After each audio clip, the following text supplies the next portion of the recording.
आज मी तुम्हाला Mahashivratri special 2 recipe दाखवणार आहे। जर तुमचे विदाउट तिखट मिठाचे उपास असतील तर ह्या 2 रेसिपी तुम्ही महाशिवरात्रीला नक्की ट्राय करून बघा। दोन्ही रेसिपी अगदी सोप्या आहेत, झटपट होणाऱ्या आहेत। सोबत मी काही टिप्स आणि ट्रिक्स सुद्धा सांगितलेल्या आहेत, त्यामुळे हे दोन्ही रेसिपी तुम्ही शेवटपर्यंत नक्की बघा। रेसिपी सुरू करण्याआधी श्री स्वामी समर्थ। सर्वात आधी आपण मखाण्याची खीर कशी करायची ते बघणार आहोत। खीर करायला अगदी सोपी आहे आणि साहित्यही अगदी सहजच घरात उपलब्ध असतात। त्यासाठी मी इथे 2 रेग्युलर वाटी मोजून 2 वाटी मखाणे घेतलेले आहेत, 1 वाटी साखर घेतलेली आहे। साखर मी गरजेनुसार वापरणार आहे। सोबतच अर्धा लिटर दूध घेतलेलं आहे, काही पिस्त्याचे काप घेतलेले आहेत आणि काही मिक्स ड्रायफ्रूटचे काप करून घेतलेले आहेत। खीरसाठी सर्वात महत्त्वाची स्टेप म्हणजेच आपल्याला साजूक तुपामध्ये हे जे मखाणे आहेत ते भाजून घ्यायचे आहेत, जेणेकरून त्यातलं जे मॉइश्चर असेल ते निघून जाईल आणि मखाणे हे कुरकुरीत होतील। रेग्युलरचा जो चमचा आहे त्या चमच्याने 2 चमचे मी साजूक तूप घेतलेला आहे आणि त्यामध्ये मखाणे टाकून घ्यायचे आहे। कढई जास्त गरम नाही होऊ द्यायची, मीडियम गरम असतानाच हे मखाणे आपल्याला त्यामध्ये टाकून घ्यायचे आहेत। कढई जर जास्त गरम असली तर मखाण्यांना जास्त चटके बसतील। तुम्ही बघू शकता मखाणे हे आता चांगले भाजले गेलेले आहेत, ते तोडता बरोबर लगेच तुटत आहेत। आता मखाण्यांना थंड होऊ द्यायचं। मखाणे थंड झाल्यानंतर आता मी काय करणार आहे, 2 वाटी मखाणे मी भाजलेले होते तर 1 वाटी मखाणे जे आहेत म्हणजेच अर्धे मखाणे मिक्सरमध्ये आपल्याला बारीक करून घ्यायचे आहे। मखाण्यांसोबतच आपल्याला इलायची घालून घ्यायची आहे। माझ्याकडे हिरवी इलायची होती तर मी ते फोडून त्यातले दाणे काढून घेतलेले आहेत आणि ती सुद्धा ह्या मखाण्यांसोबतच मला बारीक करून घ्यायची आहे। बघा, अशा प्रकारे मखाण्यांची आपल्याला पावडर तयार करून घ्यायची आहे। खीरीसाठी लागणारी अर्धी तयारी झालेली आहे। आता पुढची स्टेप करूया। आता पुढच्या स्टेपसाठी मी तीच कढई वापरत आहे। कढई गरम करण्यासाठी ठेवायची। त्यानंतर हे अर्धा लिटरचे दूध आहे ते मी डायरेक्ट कढईमध्येच घालून घेत आहे।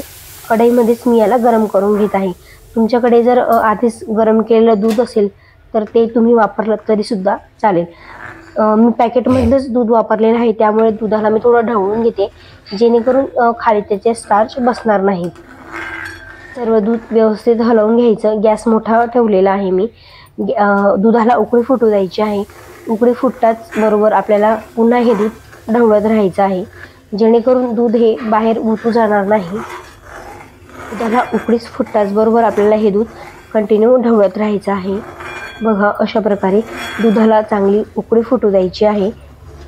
दूध चांगलं उकळायला लागलं की त्यानंतर त्यामध्ये साखर घालून घ्यायची आहे।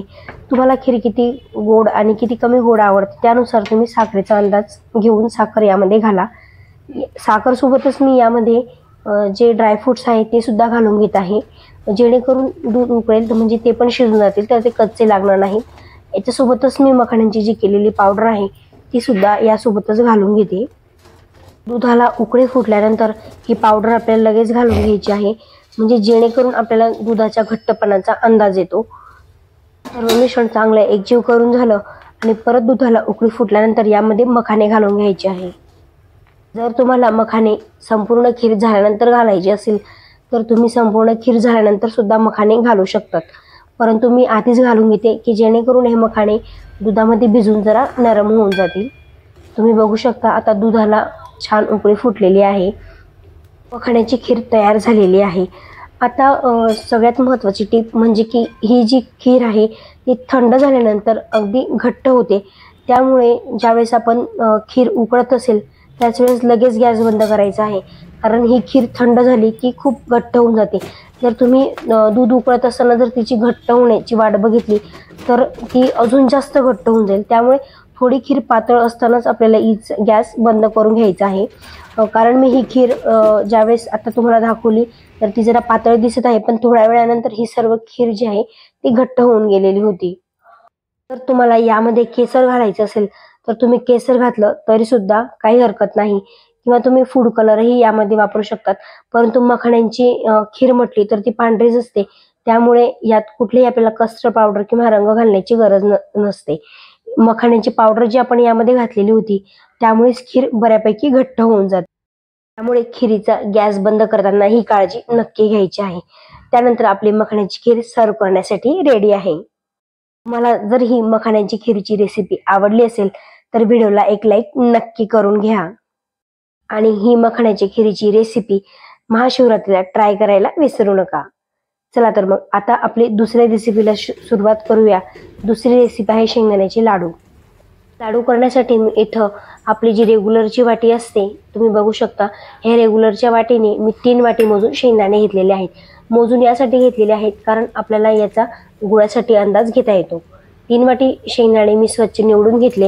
आता त्यानंतर आपल्याला कढईमध्ये हे शेंगदाणे चांगले भाजून घ्यायचे आहे। जोपर्यंत ह्या शेंगदाणे चांगले चटके बसत नाही तोपर्यंत शेंगदाणे चांगले खरपूस होईस तोपर्यंत भाजून घ्यायचे आहे। मी जे तुम्हाला ह्या दोन्ही रेसिपी दाखवलेल्या आहेत ह्या अगदी इन्स्टंट तयार होणाऱ्या आहेत, त्यामुळे महाशिवरात्रीच्या दिवशी तुम्ही उपवासासाठी ह्या दोन्ही रेसिपी नक्की ट्राय करून बघा। तुम्ही बघू शकता व्हिडिओत दाखवल्याप्रमाणे शेंगदाणे चांगले भाजले गेलेले आहेत। आता त्याला काढून घ्यायचं। मी त्याला एका मोकळ्या भांड्यामध्ये काढून घ्यायचं, म्हणजे परातीतच मी त्याला काढून घेतलेले आहे। चांगले थंड झाली की त्यानंतर याचे आपल्याला शेंगदाण्याचे वरचे साल काढून घ्यायचे आहे। बघा असे शेंगदाणे हातात घेऊन एकमेकांवर घासून याचे सर्व साल आपल्याला काढून घ्यायचे आहेत। म्हणजे पूर्ण साल नाही काढायचे, जेवढे निघतील तेवढेच साल काढायचे, जास्त साल नाही काढायचे आहे। आता सर्व साल काढून झालेले आहेत। आता या शेंगदाण्यांना फटकून घेत आहे, म्हणजेच त्याचे जे साल आहेत ते मी काढून घेतलेले आहेत। तुम्ही बघू शकता शेंगदाणे हे आता लाडू करण्यासाठी तयार आहेत।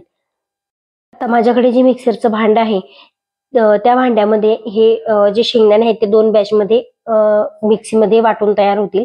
तर मी काय केलं, 1.5 वाटी शेंगदाणे वाटीने मोजून घेतले आणि याच्या सोबतच 1.5 वाटी गूळ घातलेला आहे। आता हे दोन्ही आपल्याला मिक्सरमध्ये बारीक वाटून घ्यायचे आहे। तुम्ही याला जाडसर वाटलं तरी सुद्धा काही हरकत नाही। बऱ्याच जणांना जाडसर वाटलेलं आवडतं की जेणेकरून ज्यावेळेस आपण लाडू खातो त्यावेळेस मध्येच शेंगदाणा लागतो तर ते खूप छान लागतात। तर तुम्ही बघू शकता व्हिडिओत दाखवल्याप्रमाणे मी अशा प्रकारे ते वाटून घेतलेले आहेत। दोन्ही बॅचही वाटून घेतलेले आहेत। दुसरी बॅच वाटत असताना मी काय केलं, म्हणजे 3 वाटी झाले तर 3 वाटी न घेता मी 4 वाटी गूळ घेतलेला आहे। तुम्हाला लाडू किती गोड आणि किती कमी गोड हवे आहेत त्यानुसार तुम्ही गूळ कमी जास्त करून तुम्ही हे शेंगदाणे वाटून घ्यायचे आहेत। आता हे एका मोठ्या परातीत मी सर्व कूट काढून घेतलेला आहे। सर्व कूट चांगला मिक्स करून घ्यायचा, म्हणजे 2 बॅचमध्ये वाटल्यानंतर थोडं प्रमाण कमी जास्त होतं, त्यामुळे सर्व मिक्स करून यामध्ये थोडं साजूक तूप घालून घ्यायचं आहे। साजूक तूप आणि हे सर्व मिश्रण चांगलं एकजीव झालं यानंतर याचे व्हिडिओ दाखवल्याप्रमाणे आपल्याला लाडू बांधून घ्यायचे आहेत। तुम्ही बघू शकता अगदी छान असे लाडू हे माझे बांधून तयार होत आहेत।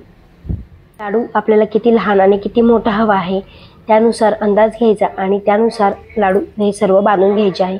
बघा एक लाडू मी तुम्हाला बांधून दाखवते। मस्त असा लाडू माझा तयार झालेला आहे।